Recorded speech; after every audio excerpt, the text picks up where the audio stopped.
Hey everyone, welcome back to Checkmate Scholars. In today's video, we'll be going over the 2025 5th grade reading STAAR test. Feel free to subscribe, like, share, and maybe even comment on what you'd like to see in our next videos. Also, don't forget to check out the links in the description. There you'll find the link to free tutoring. So for every new Checkmate Scholar out there, you will get access to 1 hour of free tutoring. You can also check the links in the description and you'll find the TEA website, and that's where all of our practice questions will be taken from. All right, let's get started in today's video. So this passage is titled On Time. Now, before I read it, I do want to mention that there are many ways to attack a STAAR reading passage. One way is by reading through the whole passage, right, on your first take, and then going through the questions. That is a very solid strategy. Another solid strategy is to go through the questions first and look for specific instructions, right? So in question 1, for instance, we see we're given an excerpt from line 3, okay? We're given something from line 3. So, you can actually come here to your passage, highlight line 3, right? So we can come to our passage, highlight line 3, and this will be a good reminder that, okay, I need to come back to this question, okay? Same thing for question number 2. Why are lines 8 through 11 important to the plot?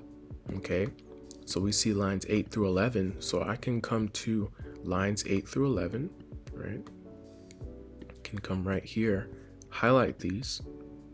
And so these will serve as reminders that, okay, I have questions on this, right? And this says, why are lines 8 through 11 important to the plot of the play? And so this word right here, or this phrase, plot of the play, tells me that my understanding of lines 8 through 11 isn't what I'm going to use alone to answer this.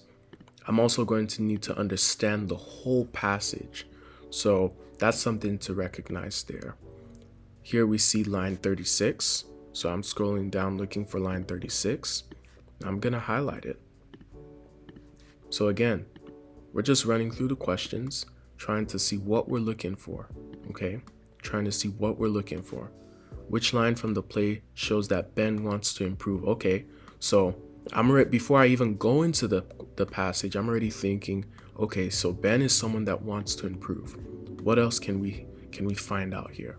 This is an excerpt, okay? Based on the events that take place at the end of the story, what will Ben most likely do next? Okay, so Ben is someone, we've already gathered some information before even reading the passage. Ben is someone that needs to improve. Ben is also someone that has a decision to make, okay? Which sentence best describes the relationship between Ben and Shruti? Okay, so that's another thing we need to look at, okay? So let's go through our passage together. All right, so we have Shruti, who is an 11-year-old girl, and Ben, an 11-year-old boy, which is also Shruti's classmate. So they're classmates, okay? So they are classmates, okay? All right. Okay, line 1. The setting is Wednesday morning. On a school bus, Shruti is seated. Ben enters. He's out of breath and looks like he just rolled out of bed. He is holding a poster board. He sits next to Shruti. Good morning. Okay, Ben. Hi. He does not look at her. He unrolls the poster board. He takes a marker out of his backpack and begins scribbling. He talks to himself as he writes. The First Continental Congress met in Boston, Massachusetts. Okay. So we see here, he does not look at her. Now, I remember we highlighted this because there was a question on it, and here it is, question number 1. Read the stage directions from line 3. He unrolls the poster board. He takes a marker out of his backpack and begins scribbling. He talks to himself as he writes. What is the best paraphrase of these stage directions? Okay, let's look at our answer choices. So we see answer choice A says, Ben unrolls the poster board and finds a marker. He begins to write carefully while thinking. Okay, let's look at B. After unrolling his poster board, Ben removes a marker from his backpack. He starts writing quickly while speaking to himself. Okay, this looks better because here we see that he talks to himself as he writes. And this seems to be very important because, right, if we look at line 3, Ben just says hi. He does not look at her. So this obviously, when we see Ben talking to himself, it obviously shows that he's not interested in talking to Shruti. Okay, so that's something good to look at. So let's look at C. We have to check all our answer choices. Answer choice C says Ben quickly opens the poster board and begins to write information. He then shares his ideas out loud. Now, for someone that does not look at Shruti, doesn't seem like he's trying to share his ideas out loud, so I don't think it's C. Let's check D. Once he finds a marker in his backpack, Ben opens his poster board. He then starts to jot down notes about what he is saying out loud. Okay, D seems like a good answer, but we're looking for the best paraphrase. So right now, I think our best choices are between B and D. We've eliminated C, and A doesn't really seem to hit the mark, right? If we compare the two, right, he unrolls the poster board, he takes out a marker out of his backpack and begins scribbling. He talks to himself as he writes. Here, all we find is that he unrolls the poster board and finds a marker and writes carefully while thinking. So he doesn't even mention that he's talking. So A and C are, no, they're not it. Now let's look at B and D. Okay, so we see that here in D, it says once he finds a marker in his backpack, Ben opens his poster board. But here it says that he unrolls the poster board first. Then he takes a marker out of his backpack. So this isn't really sequentially ordered like we'd want it to be. Also, it says that he talks out loud, or he's saying what he's saying out loud. And so that's not really giving the vibe of someone that talks to himself. So B seems to be the correct answer. All right, so see how we haven't even finished reading the passage and we're already able to answer questions. Now, again, this is just a strategy suggestion. You can read through the passage on your own by yourself and then go to the questions. I just find this strategy to work just as well. All right. So let's reread line 3 so that we can kind of get in the mood of the passage. Hi. He does not look at her. He unrolls the poster board. He takes a marker out of his backpack and begins scribbling. He talks to himself as he writes. The First Continental Congress met in Boston, Massachusetts. Philadelphia. What? The First Continental Congress met in Philadelphia. Oh. He looks at his poster board, where he has written Boston, Massachusetts. He flips the poster board over and starts writing again. Shruti. Maybe you should write in pencil first. No time. I've got to finish this before. With a thud, the bus goes over a bump. Ben loses control of the marker and makes a big streak across the poster board. No! He leans his head on the seat in front of him in despair. Okay? So we know, we've highlighted this, we know that there's a question on this. Read the question carefully, then enter your answer in the box provided. Why are lines 8 through 11 important to the plot of the play? Support your answer with evidence from the play. Okay? So what do we see here? We see that something happens. A suggestion is made by Shruti, right? Ben resists, but then because of his resistance, he makes a big mistake. Now, can we answer this question right away? Well, not necessarily. We still need to understand the plot of the play. Okay, so let's keep reading. The setting is Wednesday afternoon in the school cafeteria. Shruti sits at a table eating her lunch. Ben approaches holding a water bottle in his backpack. Shruti. Hello again, I'm Shruti. I'm new. You were Ben, right? We're in the same history class and I'm sorry. I have to finish my math assignment right now. He sits across from Shruti. He pulls a worksheet from his backpack and starts answering math problems. He murmurs to himself. Carry the 1, then 7 times 9 is 54, then add 63. What? 7 times 9 is 63. Right. He opens the water bottle and takes a sip. Thanks. He puts the water bottle down without putting the cap back on. So this is kind of like a scene from a movie. If you're reading this, you can kind of imagine this, right? It's kind of like a Disney movie or a Nickelodeon show, right? Where you have this guy that's trying to be all tough and cool on his own, and there's someone trying to help him, but he just seems to be on his own. So let's keep reading. Excitedly, so this is Shruti. I know a trick for multiplying by 9. If you hold out your hands like this, as she extends her arms out, she knocks over the water bottle. Water spills on the table, drenching the worksheet. I'm so sorry. She picks up the water bottle and begins soaking up the puddle with napkins. Oh man, Miss Romano hates it when I turn in wet worksheets. He carefully picks up the wet piece of paper and places it on a dry part of the table. You do your math work at lunch that often? He shrugs. Ben shrugs. I'm not very good at time management. I noticed. Hey, I don't even know you. I've told you 3 times, I'm Shruti. My family just moved here. You're new? If today is your first day, how do you know I'm always rushing to finish my work? Today is not my first day. Monday was my first day. It was? I introduced myself to you in the library on Monday morning, but you were busy gluing something together. My solar system project, he frowns. Mr. Notif was not impressed. The asteroid belt was in the wrong place. I'm not sure what solar system you were trying to make, but it wasn't the one we live in. Stammering, I tried to introduce myself to you again on Tuesday during lunch, but you were filling out a list of state capitals. By the way, the capital of Washington is not Seattle. It's not? It's Olympia. I told you yesterday that Olympia, Washington is where I moved from. He looks down at the floor.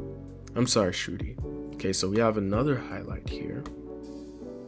Okay, what does the reader learn about Ben from the stage directions in line 36? Okay, so clearly so far from what we've read, we can tell that Ben has been this type of tough, cool guy who isn't listening to someone's suggestions, Shruti's suggestions. But now he looks down at the floor and he's like, I'm sorry. So I think here he's kind of feeling remorseful. He's feeling sorry for his actions. He is being dishonest while he speaks to Shruti. Not necessarily. He's worried about the mess from his spilled water bottle. Nah. We already went over the water bottle. Right now, he's mainly worried about how he's treated Shruti. He is being cautious to avoid more accidents with his assignment? Nah. He's embarrassed about how he acted towards Shruti. Yes. This is clearly how Ben feels. It's okay, but you'll remember me now, right? Of course. Maybe you can give me some tips on how to manage my time. I want to do a good job. I really do. Okay, so now it seems like Ben is trying to make up for his wrong actions. He's trying to be more opening. Okay. Smiling, Tongul, Esther, and I need a 4th person for our history project. Do you want to be in our group? We're going to meet at my house on Saturday to start. My dad is going to make merg makhani, butter chicken, for dinner. It's so good. Yes. Seriously. So now Shruti is acting seriously. But you have to make sure you finish your part of the project on time. I will. I promise. Can you show me that trick for multiplying by 9? Sure. She motions to the water bottle on the table, but first let's clean this up. Curtain, so that's the end. Alright, so while going through the passage, we've been able to answer questions 1 through 3. Now let's go back to question 2, right? We had 4 lines actually that we need to go over, and we need to have them in mind when we're considering the plot of the play. So why are lines 8 through 11 important to the plot of the play? Support your answer with evidence from the play. Okay, so let's reread this again because we just went through the whole passage. So this Shruti speaking. Maybe you should write in pencil first. No time. I've got to finish this before. With a thud, the bus goes over a bump. Ben loses control of the marker and makes a big streak across the poster board. No! He leans his head on the seat in front of him in despair. All right, so here it's clear that this is one of the first few moments where Shruti gives Ben advice, but he rejects it, right? The first time, right, we see here when he's mentioning the First Continental Congress, he makes a mistake. He says Boston, Massachusetts, when it's actually Philadelphia. Okay, so here, this is another time where Shruti is trying to correct Ben. Now, had Ben listened and used pencil, the big streak across the poster board could have been erased. But he was using a marker. Okay. Now, why is this important to the plot of the play? Well, we see that Ben throughout the play is trying to do things his way, and it doesn't seem to be working. And Shruti, who gives good advice, seems to know what she's doing, right? So it like right here, for instance, on line 33, we see that Shruti corrects Ben, right? Says the capital of Washington isn't Seattle, it's Olympia. And this is where Ben turns. So this is our plot. So at the beginning, right, we see Ben is kind of hesitant. Not really kind of, he's very resistant to Shruti. So let's write that down. All right. So this is my answer. At the beginning of the play, Ben resists Shruti's advice. Once we get to lines 8 through 11, we see the same thing happen. Ben is still resisting Shruti's advice. And now it will cost him on his project. This is important to the play because we see that Shruti has good intentions for helping Ben, but Ben seems to be resistant. He wants to do things his way. Lines 8 through 11 help establish that Ben is resistant to help. These lines also establish that Shruti is nice, kind, and friendly. Hey everyone, if you're interested in a free 1-hour tutoring session with Checkmate Scholars, make sure to click the link in the description. That link will send you to a Google document where you can sign up for your student. All right, let's get back to the video. All right, let's move on to question number 4. Which sentence best describes the relationship between Ben and Shruti? So remember, we've already established that these are classmates, right? And before even looking at our answers, we've already established this. We've already answered this question before we even got here, right? Ben is this type of tough guy. He's trying to do everything on his own. And Shruti is this nice classmate that is trying to help Ben. So let's look at our answer choices. Shruti and Ben are close friends who work on the same team. Okay, well, part of this answer is true. They do work on the same team, but they are not close friends, right? Shruti just came from Olympia, Washington, as it says here. She just moved here, right? Ben doesn't even know her that well, right? Which we've seen here. He says, hey, I don't even know you, right? We see that right here. So A is not the answer. Ben enjoys working alone, so he tries to avoid Shruti. Okay. This seems to offer us some truth. Let's keep this in our back pocket. Let's check all the answers just to make sure. So yeah, Ben does like working alone, and he does try to avoid Shruti. Let's keep reading. Shruti wants to befriend Ben, but Ben is often too busy to notice. Whoa. So B was a good answer, but C seems to be a better fit, right? It really illustrates the relationship between Ben and Shruti. B just tells us about Ben. But here we see both characteristics of Ben and Shruti. Shruti wants to befriend Ben. Shruti wants to be Ben's friend. But Ben is too busy to notice. Or he's like this tough guy. But I think reading this again, we see that, yes, Ben has an issue with time management. And it says that, right? It says that right around here. Right around here. So, or somewhere else, but I do remember it saying, let's look for it. Yes, right here. So, we see that C seems to offer us the best description. Let's look at D. Shruti and Ben challenge each other to improve their grades at school. This is not what's going on. Shruti is helping Ben, but Ben doesn't want to accept Shruti's help. So this isn't it. So our best answer is C. Let's move on to question number 5. Based on the events that take place at the end of the story, what will Ben most likely do next? Okay, so remember at the beginning of the video I mentioned, Ben has a decision to make.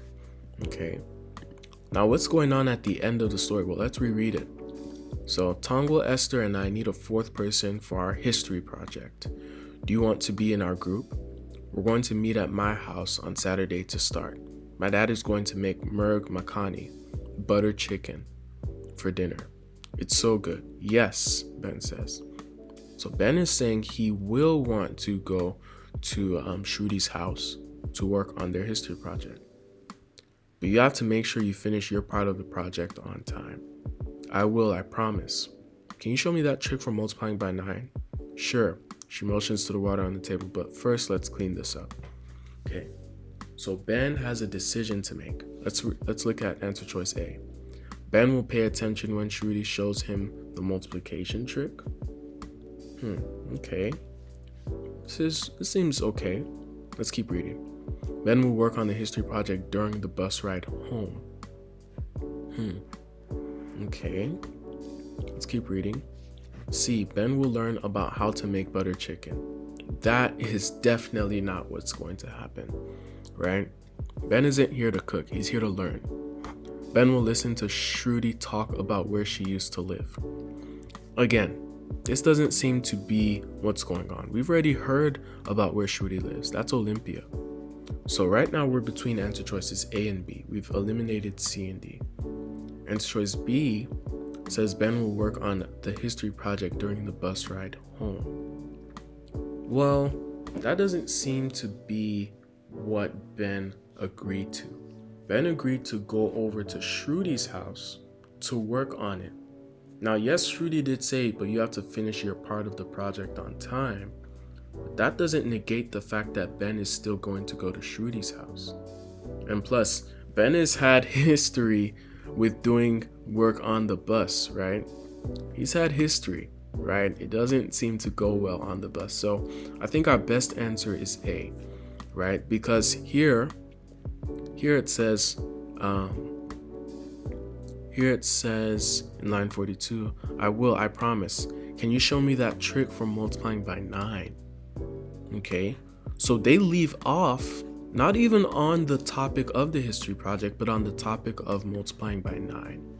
So this is a better ending, right? It says based on events that take place at the end of the story, what will Ben most likely do next? All right, so maybe Ben is going to go over the multiplication trick first, and then after school, Ben would go to Shrudi's place to work on the history project. But what is he going to do next? Most definitely, he's going to be working on the multiplication trick with Shrudi. So that's why 5 is A. Let's look at question number 6. All right, it says read line 1 from the play. The setting is Wednesday morning on a school bus. Shrudi is seated. Ben enters. He's out of breath and looks like he just rolled out of bed. He's holding a poster board. He sits next to Shrudi. What is the most likely reason the playwright describes Ben as out of breath and like he just rolled out of bed? Okay. Before we look at our answer choices, let's try and recall characteristics about Ben. Remember that Ben isn't good with managing his time. We see that in line 38. So maybe he's someone that maybe woke up late, almost missed a bus. Maybe he's trying to run and catch the bus, right? So we see this about Ben. We see this characteristic that he's not good at managing his time. Now let's look at our answer choices. A says to show that Ben relies on help from other people. Well, this doesn't really tell us that Ben relies on help. Also, throughout most of the passage, Ben doesn't rely on help at all. B, to show that Ben is often tired in the morning. Well, we can't conclude that. We can't make that a conclusion. But we can keep it in our back pocket, but we can't conclude that. Let's look at C. To show that Ben does things at the last possible moment. All right. This seems to be a really good answer choice. Why? Remember, Ben doesn't manage his time well. Okay? So this answer choice seems to offer us a really good reason as to why this is part of the play. Let's look at answer choice D. To show that Ben cares greatly about his schoolwork? Nah, this doesn't show us anything about that. If it did, it would show us that Ben is someone that doesn't care about his schoolwork that greatly, right? Because if we look in the first few lines, we see that Ben is doing his work on the bus. He's doing the work on the bus. This is where he loses control and messes up the poster board. So he doesn't even care greatly about his work. So I think our best answer here is C. And C is indeed the correct answer. All right, let's move on to question 7. Which line from the play shows that Ben wants to improve? Okay, let's keep looking. Before we look at our answer choices, I think that's pretty clear right here. Ben looks down at the floor and he says, "I'm sorry, Shruti," right? So around this area is where we start to see Ben flip, okay? He starts flipping from this person who doesn't care about advice to someone who does care. Let's look at answer choice A. No time, I've got to finish this before, okay? This is here where he's still resisting, so it can't be A. I'm not very good at time management. Line 22, let's go there. You do your math work at lunch that often? I'm not very good at time management, I noticed. Hey, I don't even know you. So this, at first glance, looks like Ben wants to improve, but when we read the context, it seems that this is just an excuse for not doing his math work on time. So it's not B. Let's look at C. My solar system project, he frowns. Mr. Nadif will not be impressed. Okay, that's line 30. So he seems concerned about his work, but he still hasn't reached this point where he's pitiful, where he's not pitiful, but where he's sorry for what he did, right? Let's look at answer choice D. Ben, I promise. Can you show me that trick for multiplying by 9? Okay. So this seems to be, here in line 42, this seems to be a good place where we see that Ben wants to improve. Because here we see that Ben is trying to take up that multiplying by 9 trick. Where in the past, we see that Ben doesn't want to learn that. Here Shruti is like, I know a trick for multiplying by 9, and this is where she knocks over the water bottle. And here Ben is like, hey, you know what? You've already gotten me in enough trouble. So I think our best answer choice is answer choice D.